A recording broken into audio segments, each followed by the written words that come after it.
Kleine Glienicke, une jolie bourgade aux maisons prussiennes typiques à 2 pas de Berlin. Il y a 50 ans, le petit village connu pour être une destination de week-end s'est retrouvé pris au piège de la guerre froide.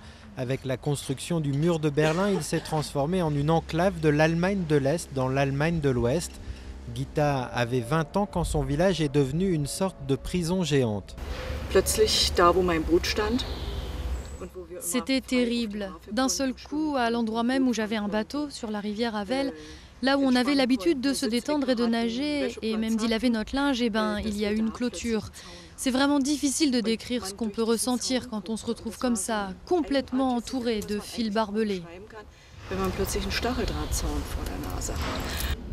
Gita a passé toute sa vie dans cette maison juste à côté de la rivière. Jamais elle n'aurait pensé que la clôture allait rester en place. Pendant les premières années, on se disait tous « Non, ça ne va pas rester comme ça, ils ne peuvent pas nous faire ça.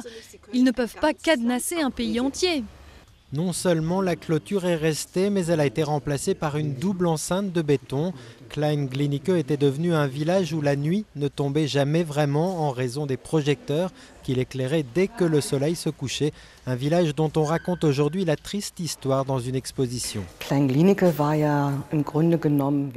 Glienicke était une zone de sécurité spéciale. Personne ne pouvait y pénétrer ou en sortir à sa guise.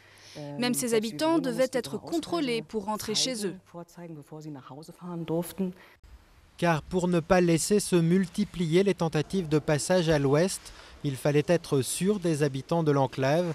Toute personne agissant de manière suspecte pouvait ainsi être rapidement remplacée par un nouvel habitant jugé plus fiable. Résultat, lors de la chute du mur en 1989, la plupart des 500 habitants de Kleine Glienicke avaient été remplacés par de loyaux communistes.